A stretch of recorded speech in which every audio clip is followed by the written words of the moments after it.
Hello everyone, Ed here, Tech Motorsports, and this is picking up where the first video on this engine, the S54 engine that with the broken bolt and the crank. So as the first video, I got the broken bolt and I got the piece that was in the sprocket hub out, and I was trying to source one of these out new.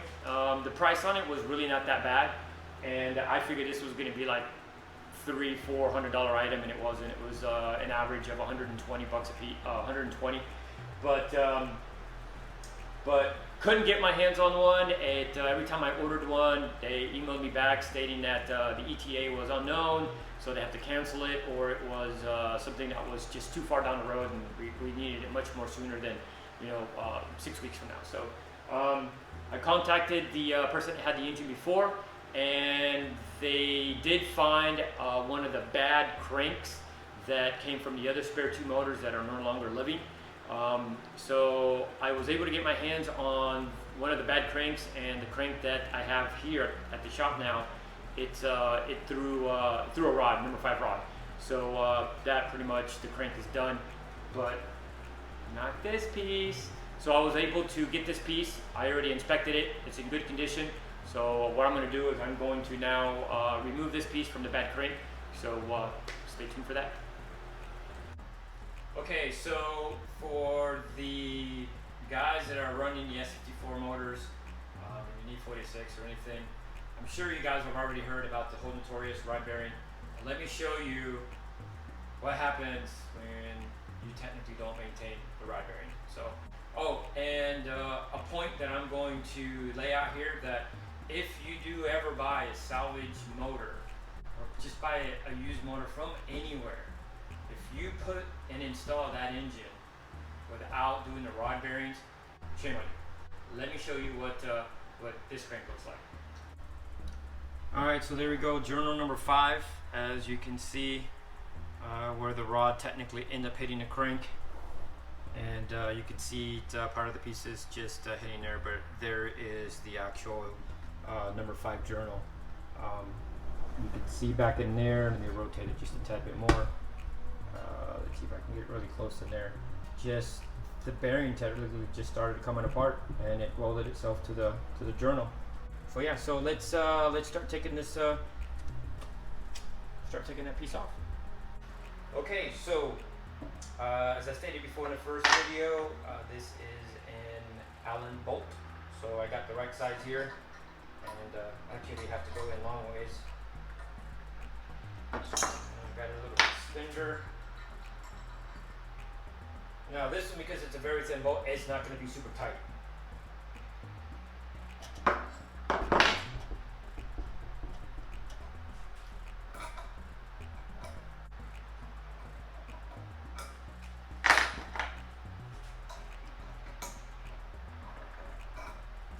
Pull it out.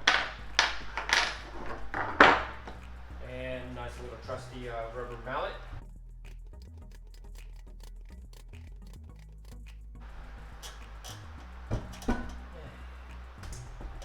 There we go.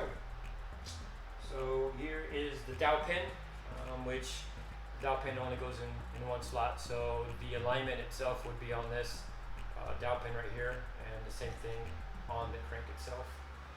Let's get this back in here. There we go. So there we go. So at this point, this is, I wouldn't even have this as a paperweight, it's too darn heavy, but this is technically trash.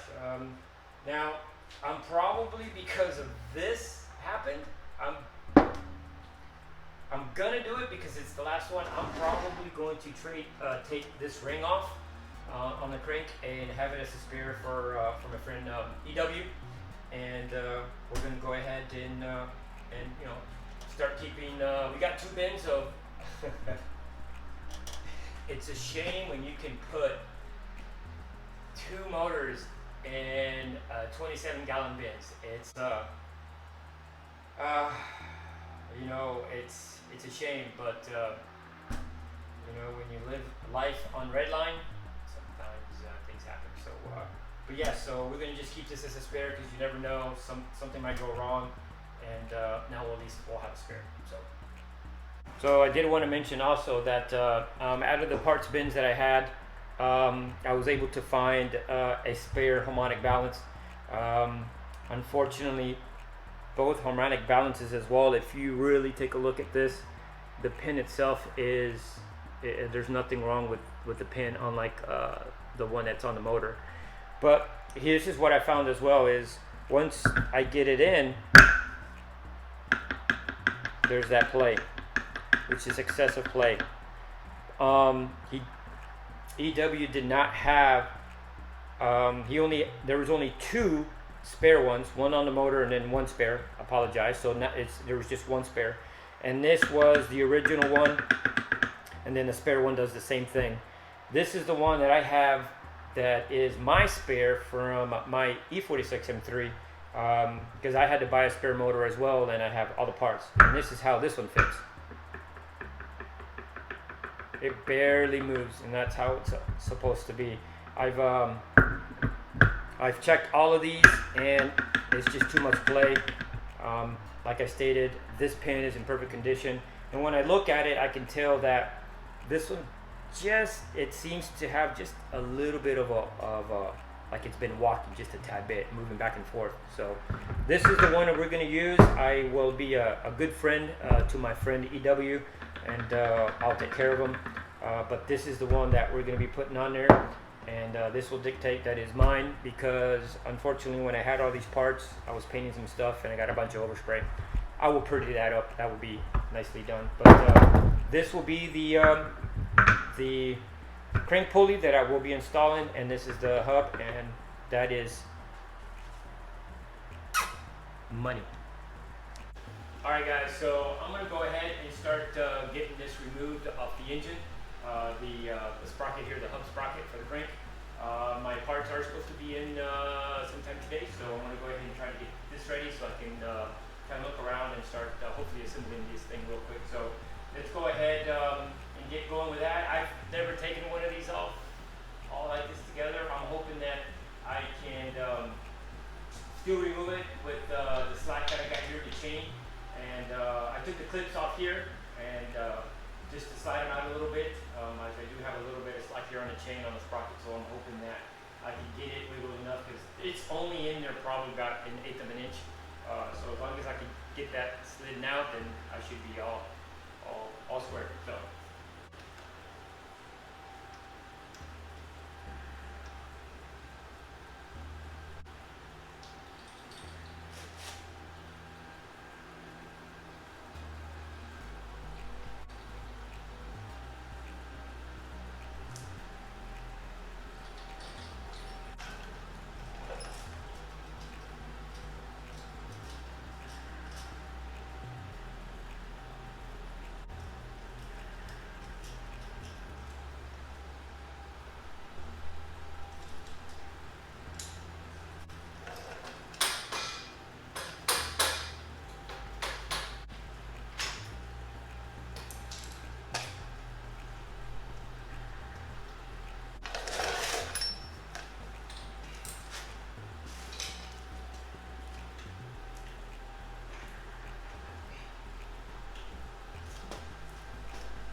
Okay, so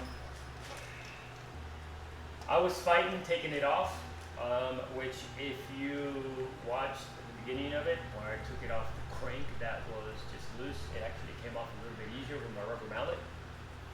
But now I see why it was pain in the butt to get out. And looks like it was removed at one point. And if you can see real close, it looks like it was, to my nice. So, and in years, in comparisons, the one that I took off the other crank. So I'm going to try to turn these all the way around as best as I can. And you can see this one is in perfect condition, while this one, somebody took it off, they tried messing with it, and they actually made it more worse.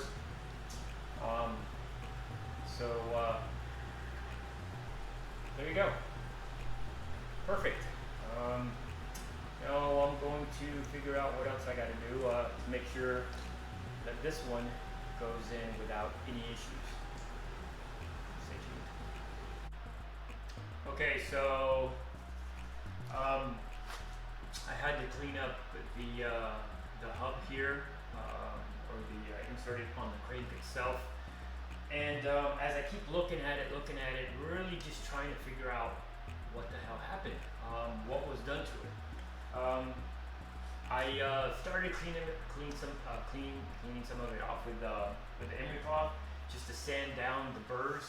But those burrs were really, I mean, it was like hardened steel style, and it was very hard to get anything off. So what I had to do is I ended up having to grab my my Dremel with a little carbon tip on it, and cleaning it off, and I was able to smooth it down enough, and then use the emery cloth just to get it around it just a little bit more smoother, and the piece went on. But I'm just, as I kept looking at it and going back to the other hub that I took off here, and then this is just my speculations, what I think would happen, or thinking what could have happened, is I'm almost looking at it, and it's weird because the scored sections on this crank here, they're literally right across from every bolt hole. And you know, I mentioned earlier it could have been a vise, or the thing was put on a vise. But looking at one section right here, which is, if you're looking directly at the engine on the right hand side, it looks like there's a heat signature there. Like,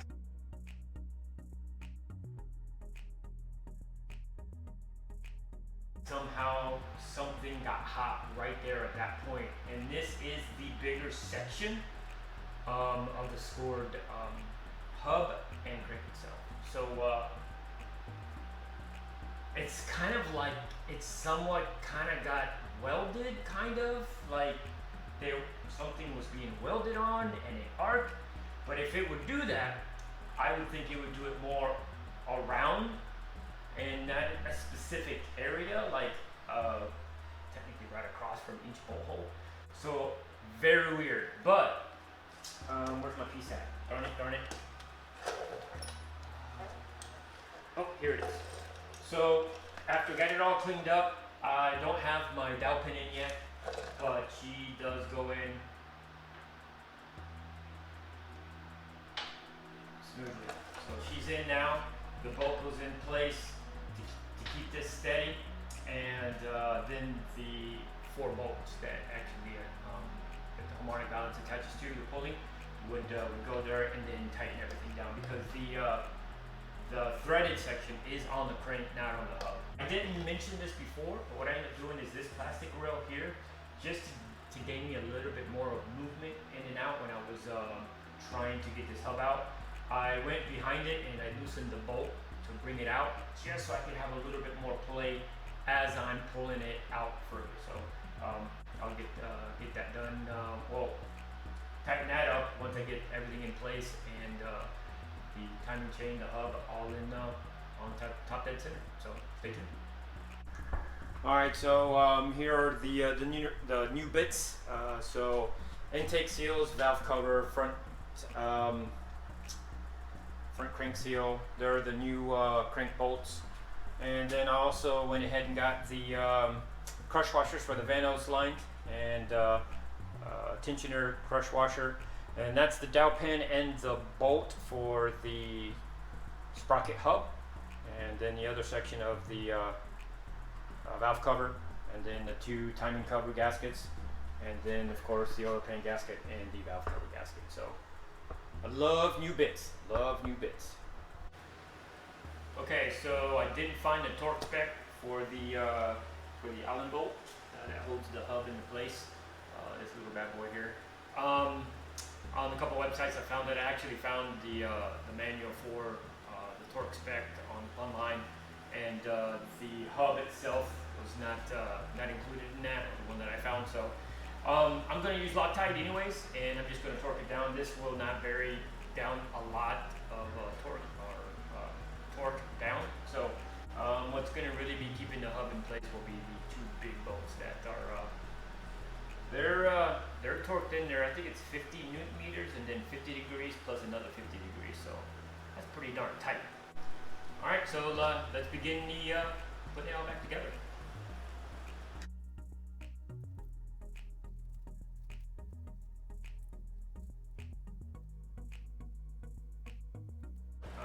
Here comes the fun part, making sure that I have the right teeth on the chain to line up with the dowel pin.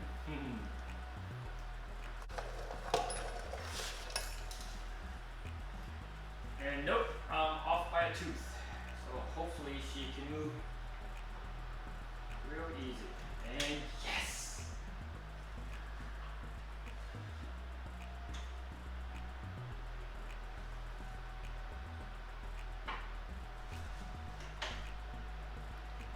There we go. I actually thought that was going to be a little bit more harder, so yes!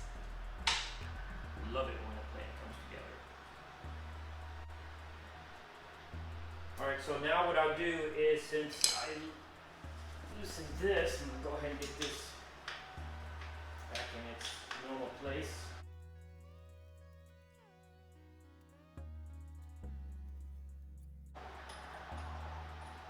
Oh shoot. They changed the bolt to a Torx.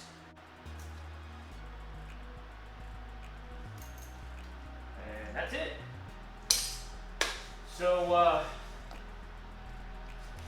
in my opinion, the hard part is all done. Oh, let me turn this sucker off. It's all done. So at this point, I should be ready to start putting all the gaskets back on.